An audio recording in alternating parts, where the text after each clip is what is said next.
I think the overall challenge that was at Anheuser-Busch and even today and for all marketers is keeping to evolve with the changing generational shifts. What's the behavior? What are the choices? I always said at Anheuser-Busch, it's sort of like either high school or college. Every 4 years you had to adapt to a change. And if you don't adapt, the consumer's going to leave you behind. So it's important to keep talking to the consumer in a way that they can relate to and that they feel you're talking to them. The bigger challenge, or the challenge in the context of that, is also, particularly in the United States, the demographic change, the ethnic diversity. You can't, speak to everyone the same way. So I'm proud that from 82 to 2008 at Anheuser-Busch, we went from sort of a 24 market share to 50 market share. So we understood, it was like you needed to make sure Budweiser and Bud Light was not their father's beer. It had to be their beer as well, and that's the challenge.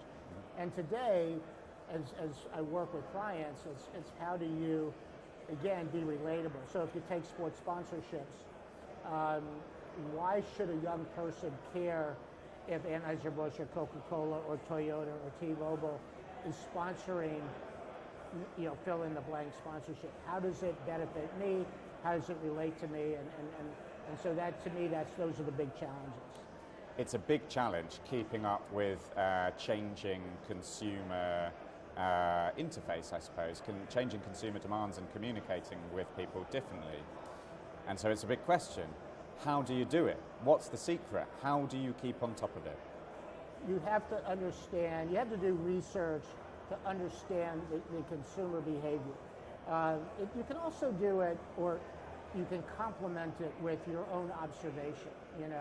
If you go to a sporting event or you go to a music event or a festival, whatever, watch what the consumers are doing, watch what they're relating to, and be willing to adjust. But use the research that tells you where they're spending time. Technology has changed all of our lives, and what technology has done in sports is give us choice. So consumers will follow choice. And so if you're a marketer, particularly, you need to understand where the consumer is going and then talk to them in that environment. Mm-hmm. You talked about, over your time at Anheuser-Busch, growing Budweiser and Bud Light's market share to 50% from 24, 25%? 24 to 50, yeah. Right, which is a huge leap and an immense success, so congratulations. What did you do, your division, the people that you were working with, do to get to that point? I would say it was twofold. One is we understood that sports is local. So we sponsored, at one time, 90% of every professional team in this country, in the U.S. We also understood that big, in some cases, is great. And so for 25 straight years, we sponsored the Super Bowl. We were the exclusive beer. And we actually, again, as marketers, we didn't wait for a broadcast network to say, hey, do you want to be the only beer in the Super Bowl? We went to them in alliance with a creative campaign. We sort of created Bud Bowl, which is Budweiser bottles and cans fighting Bud and Bud Light cans. So we created a campaign that also could go to retail and get the wholesaler excited, and then bought 5 minutes a time. And a lot of people would say, okay, in those early days, maybe 10, 30-second commercials was $7.5 million. It became, $50 million.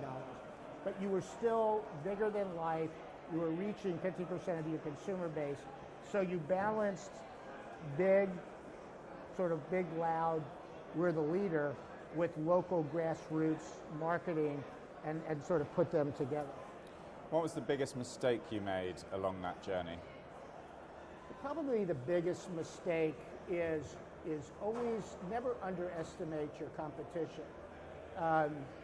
One example is the one sponsorship we didn't get, and the company today still doesn't have, is the Dallas Cowboys, America's team. What we didn't think about is, at the time, Miller Beer was owned by Philip Morris. And what Philip Morris did is go to Jerry Jones and say, well, we have cigarettes, we also own craft General Foods at the time, and we had beer. And so they did a collective thing. Now, what did we learn from that? Because we always make sure every negotiation after with anybody is we're talking about the beer category, right?